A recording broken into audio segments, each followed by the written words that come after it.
السلام عليكم ورحمة الله. إن الحمد لله نحمده ونستعينه ونستغفره ونؤمن به ونتوكل عليه ونعوذ بالله من شرور أنفسنا ومن سيئات أعمالنا من يهده الله فلا مضل له ومن يضلله فلا هادي له نشهد أن لا إله إلا الله وحده لا شريك له ونشهد أن سيدنا ومولانا محمدا عبده ورسوله أما بعد فقد قال الله تبارك وتعالى في القرآن المجيد والفرقان الحميد أعوذ بالله من الشيطان الرجيم بسم الله الرحمن الرحيم يا أيها الناس كلوا مما في الأرض حلالا طيبا ولا تتبعوا خطوات الشيطان إنه لكم عدو مبين وقال تعالى وإن يمسسك الله بضر فلا كاشف له إلا هو وإن يمسسك بخير فهو على كل شيء قدير وقال رسول الله صلى الله عليه وسلم المؤمن القوي خير وأحب إلى الله من المؤمن الضعيف وفي كل خير احرص على ما ينفعك واستعن بالله ولا تعجز وإن أصابك شيء فلا تقل لو أني فعلت كان كذا وكذا ولكن قل قدر الله وما شاء فعل فإن لو تفتح عمل الشيطان صدق الله العظيم وصدق رسوله النبي الكريم ونحن على ذلك من الشاهدين والشاكرين والحمد لله رب العالمين. Allah subhanahu wa ta'ala has, mashallah, given us countless blessings, and if we try to count these blessings, it would not be possible. We start off with the blessing of our iman, and with the blessing of our Islam, and then we go to our blessings of our families, and our health, and our wealth. And there are two blessings in which the Prophet ﷺ has mentioned in the hadith that people usually do not take heed of and do not take advantage of until they lose them, and that they are نِعْمَتَانِ مَغْبُونٌ فِيهِمَا كَثِيرٌ مِّنَ النَّاسِ الصِّحَّةُ وَالْفَرَاغُ. They are your health and your free time. Once you lose your health, or once you lose your free time, that's when you start to realize how great and big of a blessing it was. And if we try to continuously count the blessings of Allah subhanahu wa ta'ala, as we said, it's not possible for us to count it. Okay? Every single aspect of our life, just being able to breathe, just being able to come to the masjid, and having our social life, having our deen, all of these are blessings where we cannot thank Allah subhanahu wa ta'ala in a manner that He deserves. But we continue to try. We continue to try. The Prophet ﷺ, he says in a hadith narrated by Abu Hurairah radiallahu anh, he says that the strong believer, the Prophet ﷺ says that the strong believer is better and more dear to Allah subhanahu wa ta'ala than the weak believer. And both of them are good. And adhere to what is beneficial for you. And keep asking Allah subhanahu wa ta'ala for help. And do not refrain from it. If you are afflicted in any way, then don't say, if only I did this, man, or if only I did that, then this wouldn't have happened. Or, after a car accident, we come in, if only if I left work 5 minutes late. Or if only if I left work 5 minutes early. Or if I didn't go to work today, I would have been able to avoid this. No, that's the qadr of Allah subhanahu wa ta'ala. One way or another, you were going to get into that car accident. One way or another, you're going to get into that affliction. And it wasn't any possible way for you to remove that affliction from your life. So what do we say as Muslims? Man, if only I didn't do that. That low, kalima low, that just opens up doors for the shaitan. That if only I did this, if only I did that. We can't control that. We can't control that. We control whatever Allah subhanahu wa ta'ala has given us the ability to control. Allah subhanahu wa ta'ala has given us that amount of free will, and we use that and we take that to our advantage. That's a blessing by itself. وَلَقَدْ خَلَقْنَا الْإِنسَانَ فِي أَحْسَنِ تَقْوِيمٍ. Allah subhanahu wa ta'ala has created us in the best of forms. Okay, us human beings. Ibn Adam is the best of human beings, right? The best of forms, the best of creation. Anytime Allah subhanahu wa ta'ala gives us a test, we agree and we take it wholeheartedly that this is from Allah subhanahu wa ta'ala. And sometimes we might understand the hikmah of that test the day later, the week later, a month later, a year later. We might never understand the hikmah behind that though. We might never understand it. But we do have to wholeheartedly agree and accept that that was from Allah subhanahu wa ta'ala. That was the decree of Allah subhanahu wa ta'ala. And that's what Allah subhanahu wa ta'ala wills. Whatever Allah subhanahu wa ta'ala wills, that's going to happen. That is going to happen. Because if we start guessing and playing those guessing games, if only I didn't do that. If only I didn't go to that place today, then this would never have happened. Yeah, we can't control that. Yeah, that's the past. Yeah, we think about it, we use that past to benefit our future. That's no doubt, that's correct. But at the end of the day, we can't control what happened in the past. The past is the past. So if we're going through that tough time, and we are thinking about our future decision, Allah subhanahu wa ta'ala has given us a beautiful example in the Prophet sallallahu alaihi wasallam, in which the Prophet sallallahu alaihi wasallam, he has taught us, and he has taught the Sahaba, when you are coming across a very important decision in your life and you don't know what to do, yes or no, then the Prophet ﷺ has given us the example of istikhara, of seeking consultation with Allah subhanahu wa ta'ala. And the Sahaba, they explained it, that يُعَلِّمُنَا الْإِسْتِخَارَ فِي الْأُمُورِ كُلِّهَا كَالسُّورَةِ مِنَ الْقُرْآنِ. The Prophet ﷺ taught us istikhara as if it was a surah from the Qur'an. That's how he taught us. This istikhara, he taught us as if it was a surah from the Qur'an. He said, يَقُولُ إِذَا هَمَّ أَحَدُكُمْ بِالْأَمْرِ فَلْيَرْكَعْ رَكَعَتَيْنِ. That when you are afflicted with a decision, when you come across a decision, a tough decision that you need to make in your life, then pray 2 rak'ahs. Pray 2 rak'ahs. من غير الفريضة 2 rak'ah نفل صلاة. ثم ليقول اللهم إني أستخيرك بعلمك. And then the following dua, you recite the dua, اللهم إني أستخيرك بعلمك وأستقدرك بقدرتك وأسألك من فضلك العظيم فإنك تقدر ولا أقدر وتعلم ولا أعلم وأنت علام الغيوب. اللهم إن كنت تعلم أن هذا الأمر, then you think of that, the matter, خير لي في ديني ومعاشي وعاقبة أمري وعاجل أمري وآجله فاقدره لي ويسره لي ثم بارك لي فيه. وإن كنت تعلم أن هذا الأمر شر لي في ديني ومعاشي وعاقبة أمري وعاجل أمري وآجله فاصرفه عني واصرفني عنه واقدر لي الخير حيث كان ثم أرضني به. The rough translation of this beautiful dua is that when Allah subhanahu wa ta'ala, you go to Allah subhanahu wa ta'ala and you pray your 2 rak'ah nafil salah, and after you pray that 2 rak'ah nafil salah, you say to Allah subhanahu wa ta'ala, Ya Allah, I consult you with your knowledge, and I seek strength through your power, and you are the individual, you are the one who graces us with bounty, and you are capable and we are not capable, and you know and we don't know. You know what the future holds and we have no knowledge of the future. You know the knowledge of the unseen and we have no knowledge of the unseen. Okay. If this action or if this problem that I'm going through, if it's good for me in this deen, then allow it to happen. If it's not good for me in my deen and my dunya, then don't allow it for me to happen. Allah subhanahu wa ta'ala, one way or another, Allah subhanahu wa ta'ala will help you out in that decision. Because you relied on Allah subhanahu wa ta'ala. By you making that dua, by you praying those 2 rak'ahs, it shows that you are relying on Allah subhanahu wa ta'ala. And at the end of the day, who else are we going to rely on?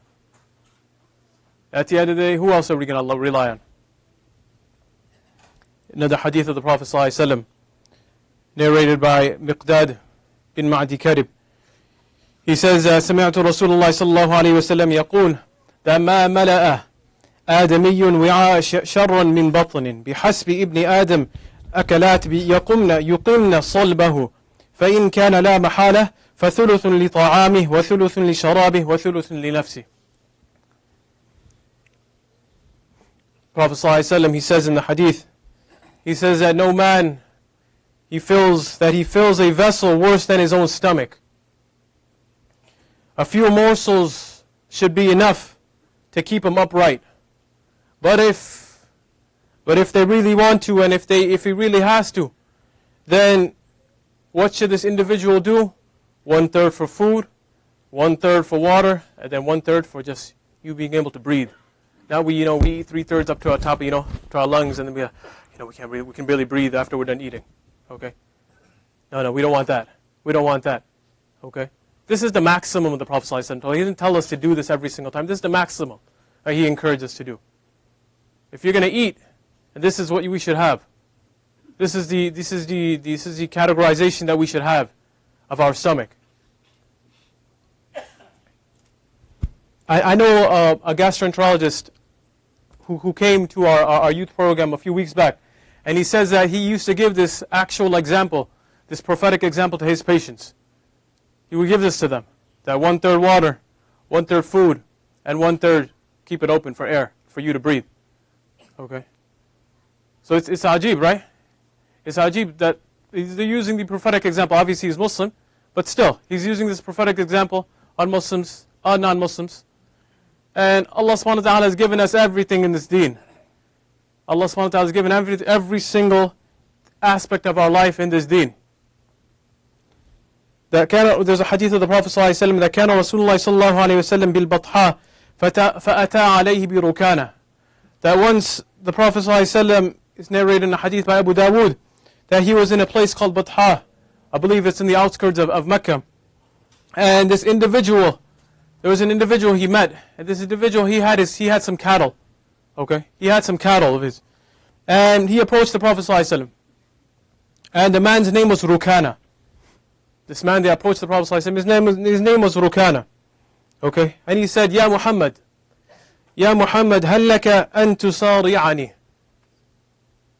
That you want to battle with me? You want to wrestle me? And he was known as the top wrestler of his time.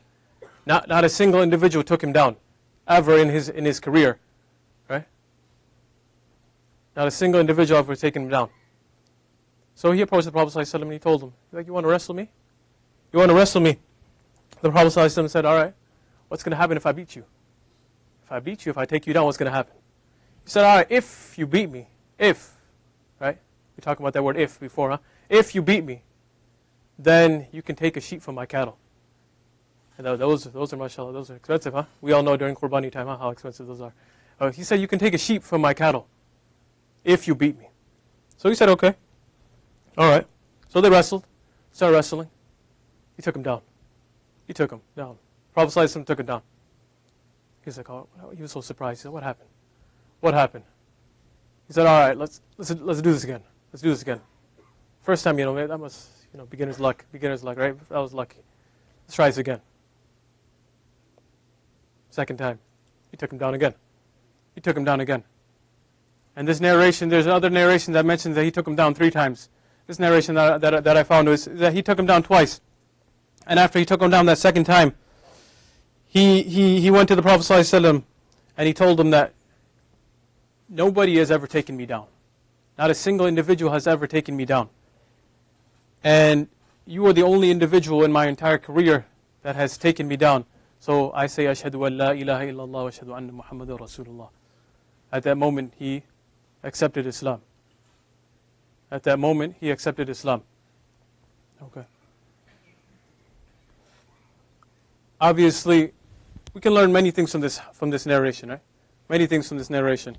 Obviously, one aspect of it, that obviously the Prophet ﷺ most definitely had the physique and the body, and he would take care of his body, he would take care of his health. Okay? So much so he could take down the best wrestler of his time. Okay? Obviously, this could have been a mu'jiza of the Prophet ﷺ. But if you look at the Shama'il, it says that, his chest and his stomach would be equal. Right? It wouldn't be sticking out. Right? It would be equal. So this Prophet ﷺ will be teaching us not only our deen, but aspects of our dunya as well. Okay? That's the Prophet ﷺ. That's our role model. That is our role model that we follow. Okay. But at the same time, he's taught us to take care of our body. Right? He's taught us to, be in that middle path, not to be too extreme, not to be too lenient, not to be too extreme. Okay. He's taught us that as well. There's a last narration I want to mention. He went to Abdullah ibn Amr ibn al-As, and he said that, "Oh Abdullah, did I not tell you? Did I not tell you to not fast during the day and offer prayers throughout the whole night? Did I not tell you that?" So Abdullah, he said, "Yeah, you told me that. You told me. But oh Allah, you told me that." The Prophet ﷺ, he then said that, "I don't want you to fast continuously and you worship Allah subhanahu wa ta'ala throughout the whole night." Okay, why? فَإِنَّ لِجَسَدِكَ عَلَيْكَ حَقٌّ وَلِعَيْنِكَ عَلَيْكَ حَقًّا وَلِزَوْجِكَ عَلَيْكَ حَقًّا وَلِزَوْرِكَ عَلَيْكَ حَقًّا. Because for indeed your body, your eyes, your neighbors, your spouse, your guest, all of these, they have a right upon you. They all have a right upon you. So no doubt you worship Allah subhanahu wa ta'ala.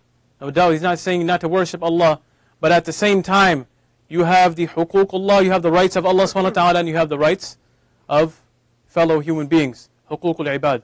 So we ask Allah subhanahu wa ta'ala to allow us to fulfill both of these responsibilities as being servants of Allah subhanahu wa ta'ala, and also fulfill the responsibilities of other individuals.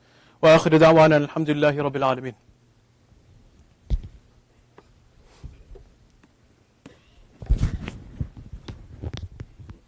You can pray your sunnah, inshallah.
First of all, the kids are off today. We have a big crowd, inshallah. Please make your way forward and fill in the gaps, inshallah. Let's accommodate everyone who's in the back. Move forward, inshallah. Fill in the gaps. First announcement, as we have been announcing for the previous weeks, we have our Qira'at competition coming up this Sunday for all the MSI schools. Sunday school, maktab, and full-time hifz. Inshallah, will be starting 10:30 a.m. and it will be going till Asr prayer. We request and urge everyone to come out and support our kids and encourage them as they learn the Quran and recite in front of us, inshallah. Secondly, MSI has partnered with DuPage United, ICNA Relief, and other Muslim organizations. They will be going to Main East High School on Sunday, March 11th.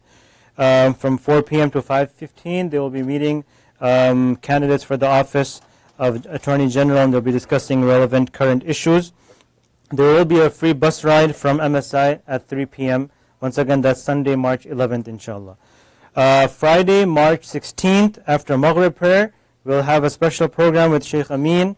It will be a seminar on the true understanding of jihad. Once again, that's March 16th, which is a Friday after Maghrib prayer. As we have been hearing over and over again about the current situation in Syria, Eastern Ghouta, we humbly encourage everyone to financially support as much as we can, and of course remember them in your du'as. May Allah Ta'ala help them and remove their suffering. We have an emergency relief fund box in the back by the water fountain area, and we also have emergency relief option in our kiosk. Please support them and send your du'as their way, inshallah. Lastly, we know that alhamdulillah our community here is growing, and we have a lot of children, mashallah, who come to the masjid and they like to stand in the rows with us for prayer. We humbly request and urge all our elders that please do not scold them for sitting and standing in here with prayers with you, and please be nice with them and ask them nicely. And also, absolutely, please do not touch physically any child to move them to the side of the row. This is not acceptable in the masjid. Please refrain from doing that, inshallah. Jazakallah.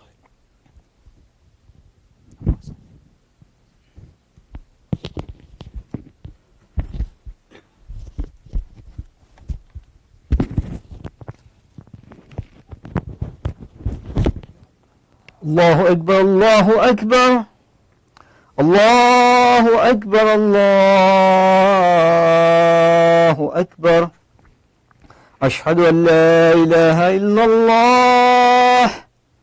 Ashhadu an la ilaha illallah. Ashhadu anna Muhammadan Rasulullah.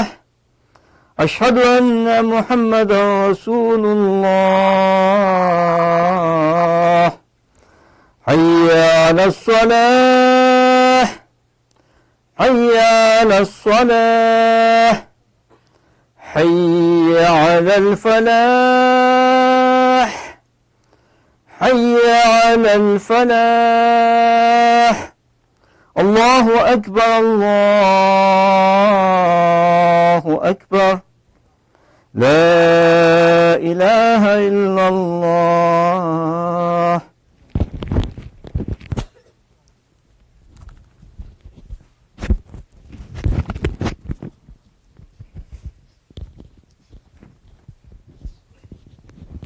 إن الحمد لله نحمده ونستعينه ونستغفره ونؤمن به ونتوكل عليه ونعوذ بالله من شرور أنفسنا ومن سيئات أعمالنا من يهده الله فلا مضل له ومن يضلله فلا هادي له نشهد أن لا إله إلا الله وحده لا شريك له ونشهد أن سيدنا ومولانا محمدا عبده ورسوله أما بعد فقد قال الله تبارك وتعالى في القرآن المجيد والفرقان الحميد أعوذ بالله من الشيطان الرجيم بسم الله الرحمن الرحيم يا أيها الناس كلوا مما في الأرض حلالا طيبا ولا تتبعوا خطوات الشيطان إنه لكم عدو مبين وقال النبي صلى الله عليه وسلم نعمتان مغبون فيهما كثير من الناس الصحة والفراغ صدق الله العظيم وصدق رسوله النبي الكريم ونحن على ذلك من الشاهدين والشاكرين والحمد لله رب العالمين.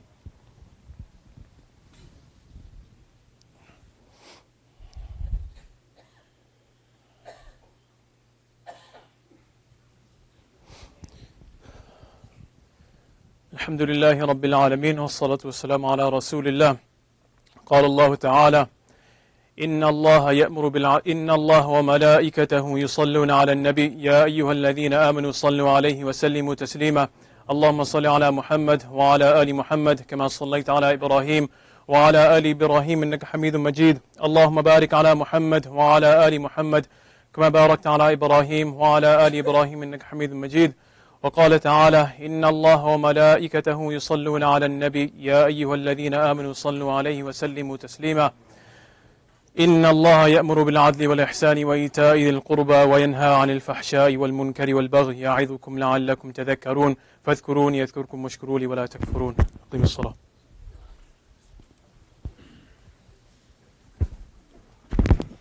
الله أكبر الله أكبر الله أكبر الله أكبر. أشهد أن لا إله إلا الله، أشهد أن لا إله إلا الله، أشهد أن محمد رسول الله، أشهد أن محمد رسول الله. حي على الصلاة، حي على الصلاة، حي على الفلاح، حي على الفلاح. قد قامت الصلاة، قد قامت الصلاة. الله أكبر الله أكبر. لا إله إلا الله.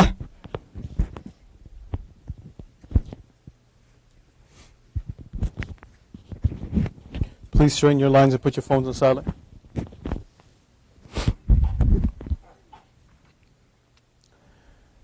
الله أكبر.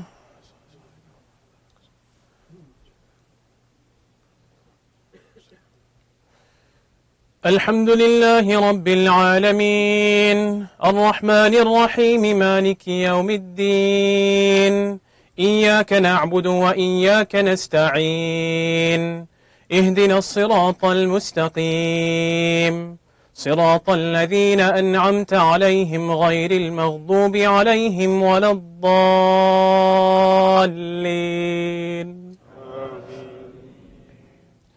والضحى والليل إذا سجى ما ودعك ربك وما قلى وللآخرة خير لك من الأولى ولسوف يعطيك ربك فترضى ألم يجدك يتيما فآوى ووجدك ضالا فهدى ووجدك عائلا فأغنى فأما اليتيم فلا تقهر وأما السائل فلا تنهر وأما بنعمة ربك فحدث.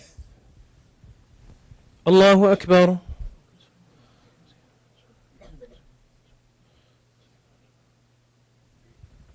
سمع الله لمن حمده. الله أكبر.